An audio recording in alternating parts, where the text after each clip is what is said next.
What's up, people? So I'm out here in the garage. I got the old Stegmeyer, Wilkes-Barre, PA's finest, I guess. And I'm out in the garage. I don't know if you guys can see this thermometer. She's kind of dickered. Oh, my camera's kind of dickered too. It's like 38 on this side of the shop here. And I got both heaters going next door.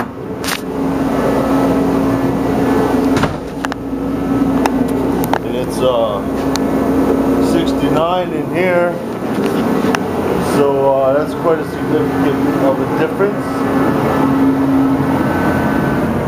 I only had this torpedo heater on for maybe the last 15 minutes. And I think this has gone through 2 cycles. And I'm already up to there. Today's a rainy, nasty day. Humidity was up around 80%. Since I turned those heaters on, it's dropped down to below 50. So that's pretty decent. So anyway, my cousin called me the other day. Man, do I got a shit ton of cousins. But anyway, my cousin called me the other day. You guys seen the car I fixed to his.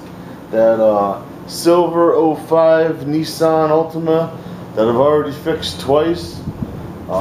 In the same spot. Well, I guess a couple weeks ago, he backed in, or not backed in, he rear-ended an old lady, and his bumper's fucked.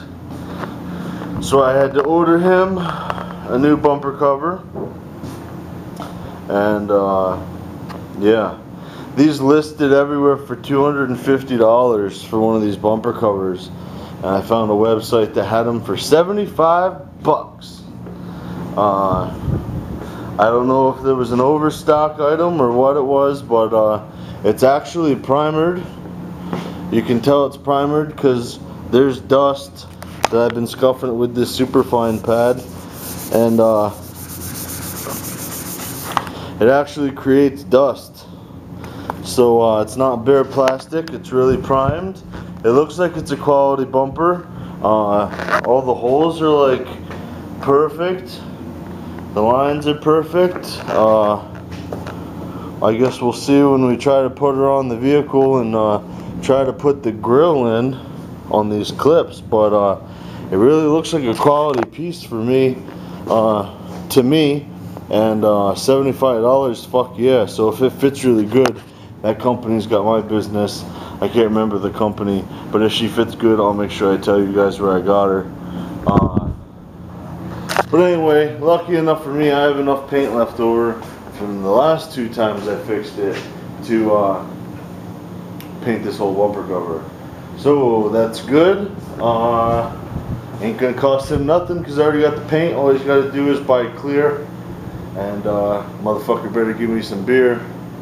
But yesterday Sean came over and helped me put up the last piece of drywall. So now my wall is entirely closed off. Entirely closed off. Got my door up there. It's just a garage. Who gives a fuck whether these are all even or nothing? I got duct tape going across covering the gap, for fuck's sakes. But roof's all plasticed off and all that good shit. And the only other thing I could do to winterize this better is, well, I'm putting plywood on the windows, but I have an old rubber mat from one of my truck beds that I had. I'm going to cut strips off of it and I'm going to staple it to the bottom of the door. And I'm going to make flaps for each edge of the door if there's enough rubber to where when it shuts, it the rubber just sits there and seals, because the door isn't sealed off very well. Over here today, I got plywood up on the rest of the windows. I had that one done so when I did the shelf, I wouldn't have to fuck with it. But I did 1, 2, 3 pieces today to cover up the windows. And it makes it look a lot nicer and neater in here than having insulation hanging out. The insulation is still behind the plywood, so definitely plenty of insulation.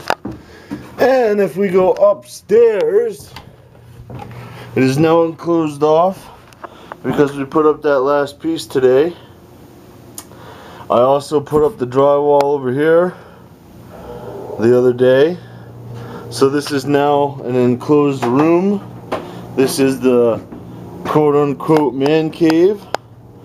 I moved, I had 2 couches in my house and I wanted to make more room for the baby shit, so I moved 1 couch up here.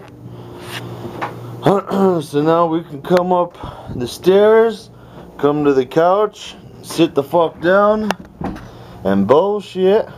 Got a receptacle there. Gonna put a big ass TV right there, and I think I already told you guys.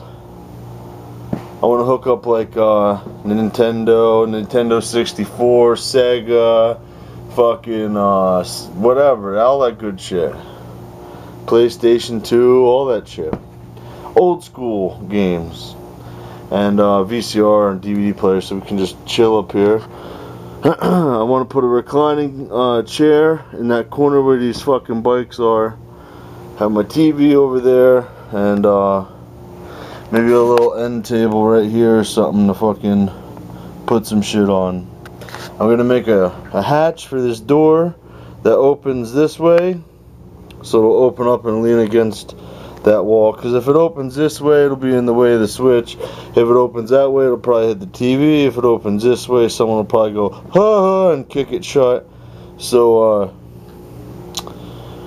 put a couple hinges there. Gonna take one by and just make a frame and have it go come up, put it down, and you have a little bit of floor space. Make it strong enough to where you can walk on it and all that good stuff. Nothing's changed over here. You guys have seen that. One thing I do want to do is I want to separate this light from those 2 lights. That way I can turn the light on for up here and not have the light on in there, and put a little switch here to control that light. And I'm also going to put up plastic or whatever is cheap up there, and that. So that's done. Let's get the hell out of here. And that's that. Oh yeah, fucking Pug 1's back, ladies and gentlemen, out of jail, making videos like that kind. If you see, you can tell. Can't wait for him to get back into the swing of things. Hopefully he starts making longer videos soon, but I will deal with 5-minute videos, because onepug1.com. Anyway, little plug there. And I'm going to get to scuffing so I can get to painting, so I can get to more Stegmaiers. Later, guys. Okay guys, here's a 1 quick coat of sealer. It's flashing off right now.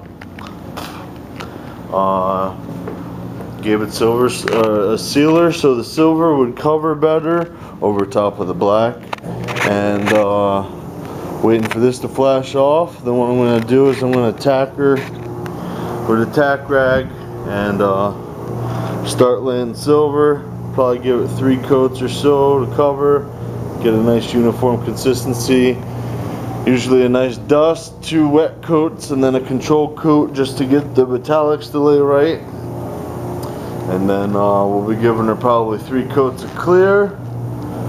I'm going to be using the 660 because that's what I got. I really like the 661. You guys know that. And I really like the TranStar, but that's a different story. Anyway, figured I'd show you the sealer, I'll show you the base, then I'll show you the clear. Later. This one's for James Freddy.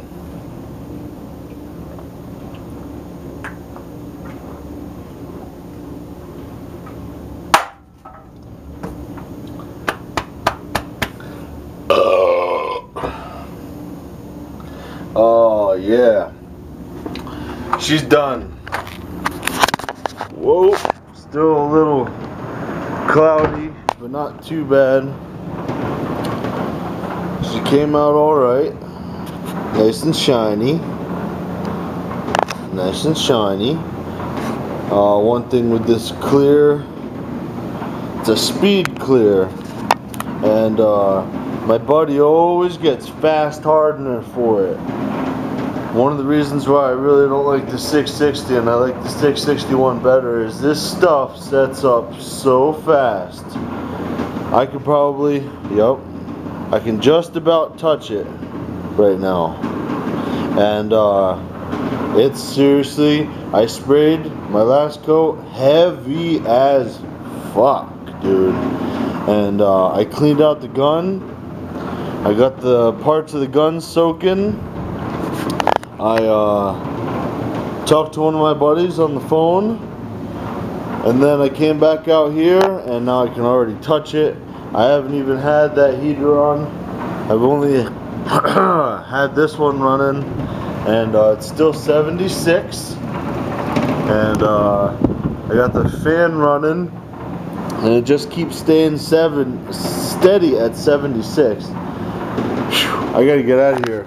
Choking on the wear a respirator. Oh goodness, I wore my respirator. I thought I could just sneak in there and show you guys the bumper really quick without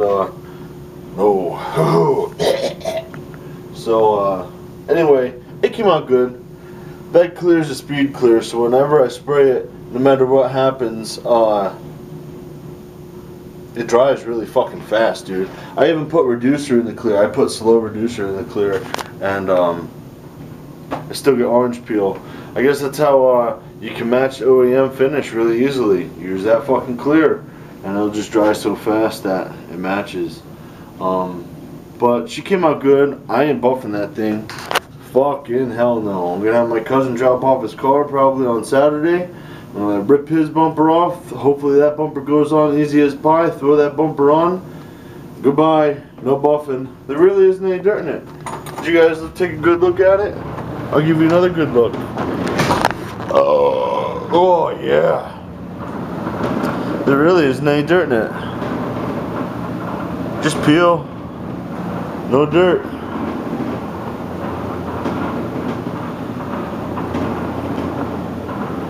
It really helped out a lot, considering I closed off this wall and I have all my tools over there. I still have stuff here. I moved the radio over here, and I still got stuff over there and there and there. I gotta get rid of this shit. But I blew this garage out earlier, like 2 hours before I did anything. I opened the door and blew out the whole garage and then let the dust settle. And it really paid off, because I ain't got shit stuck in this clear. Nothing. Anyway, oh, did I see one? Right there. Right there. I see one. Oh. Nope, I must have been mistaken. I thought I saw two. But it really came out good. Seriously. So, what I'm going to do is I'm going to turn this fan off. It's almost cleared out in here, and I'm going to turn that heater on. I'm going to let that heater bake in here for the next 2 hours or so. It's a warm day in December today, so they've all been seeming to be warm. It's 50 degrees a day. You serious? I lit one fire in my house, and my house is up to like 70 degrees. Crazy. But yeah. I'm going to let that bake. It'll probably get up to 100 degrees in there, no problem tonight. So if I get it up to 100 for 2 hours, I bake that son of a bitch. Because bacon is like 150 degrees for 20 to 30 minutes. So an hour at 100, 2 hours at 100. That should be dry as fuck. And see how it goes. I'll talk to you guys on the flip side.